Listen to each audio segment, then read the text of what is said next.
বাংলাদেশ আওয়ামী লীগের সাধারণ সম্পাদক ওবায়দুল কাদের বলেছেন, দেশের সাম্প্রতিক সহিংসতা এবং হত্যাকাণ্ডের সম্পূর্ণ দায় বিএনপি, জামাত ও তাদের দোসরদের। এই দায় থেকে মুক্তি পেতে তারা আন্তর্জাতিক তদন্ত চাইছে।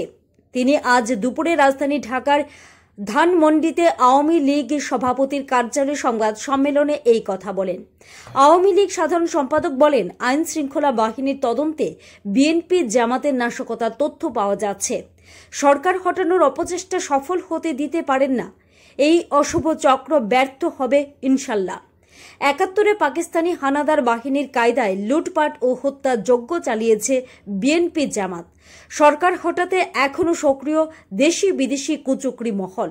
সংবাদ সম্মেলনে উপস্থিত ছিলেন আওয়ামী লীগের সভাপতি মণ্ডলীর সদস্য ডক্টর মোহাম্মদ আব্দুর রাজ্জাক, ডাক্তার মুস্তাফা জালাল, মহিউদ্দিন, জাহাঙ্গীর কবির নানক, যুগ্ম সাধারণ সম্পাদক মাহবুবুল আলম হানিফ, সাংগঠনিক সম্পাদক বি.এম.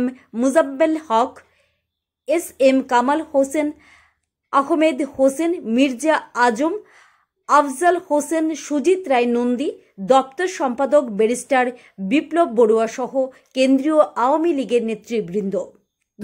এই দায় এড়ানোর জন্য বারবার বিএনপি মহাসচিব অপকৌশলের আশ্রয় নিচ্ছে, চরম মিথ্যাচার করছে, থলের বিড়াল বের হতে শুরু করেছে। আন্তর্জাতিক তদন্তের দাবি তুলছেন। বিএনপি সবসময় দেশের উপর, দেশের জনগণের উপর আস্থা না রেখে বিদেশি প্রভুদের উপর ভর করে রাজনীতি করে। এক্ষেত্রেও তাদের সন্ত্রাসী চরিত্র উন্মোচিত হওয়া, সেটা থেকে দায় মুক্তির জন্য তারা বিদেশিদের হস্তক্ষেপ দাবি করছে।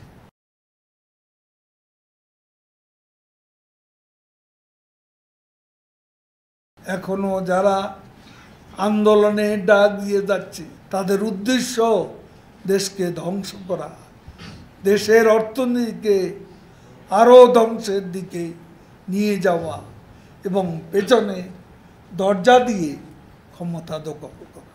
বিএনপি, জামাত, উগ্র বাম জঙ্গি গোষ্ঠী, দেশি বিদেশি কুচক্রী মহল এখনও সক্রিয় আছে। দেশের জনগণের প্রতি আহ্বান, যেখানেই এই অস্ত্রধারী ক্যাডারদের দেখবেন, খোঁজ পাবেন, তাদের তথ্য আইন শৃঙ্খলা রক্ষাকারী বাহিনীগুলোকে দিয়ে সহযোগিতা করবেন। Bureau report, news 365 day Tripura.